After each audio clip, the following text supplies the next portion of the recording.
तर आजच्या मिनी व्लॉगमध्ये रात्रीचं रुटीनमध्ये शेअर करते. आज रात्रीच्या जेवणामध्ये कोबीची भाजी करायची होती. कोबीची भाजी करायची म्हटलं का थोडंसं मला टेन्शन येतं, कारण कोबीची भाजी खायचा थोडासा कंटाळा आमच्या घरामध्ये. जेव्हा पण घरामध्ये कोबी येतो ना, त्याचे पराठे किंवा असं पकोडे वगैरे असे बनले जातात किंवा भजी वगैरे बनली जाते. पण भाजी मात्र खूप कमी प्रमाणात बनवते. बरेच दिवस झाला हा कोबी आणून पडला होता. म्हणजे जवळजवळ 8 दिवस होत आलेले आहेत. आज चिरून घेतलं संध्याकाळच्या वेळेस आणि आत्ता म्हटलं भाजी करून घेऊया. सर्व साहित्य घरामध्ये घेऊन आले आणि त्याच्यानंतर आता जेवणाला सुरुवात केली. तर इथे भाताचा कुकर लावून घेतला. कोबी चिरलेला आहे, त्याची म्हणजे भाजी पटकन आता तुमच्याशी शेअर करते.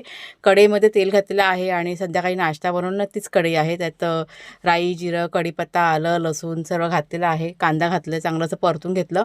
मटार घातले, ओले मटार टाकून कोबीची भाजी खूप छान होते आणि त्याच्यानंतर चिरलेला कोबी, चवीप्रमाणे मीठ घातलं, कोथिंबीर घालून चांगलीशी परतून घेतली. झाकण ठेवून ही भाजी की नाही शिजवून घेतली आणि त्याच्यानंतर पीठ मळून घेतलं होतं. कुकरमध्ये इथे झाला होता. चपात्या करायला इथे सुरुवात केलेली आहे.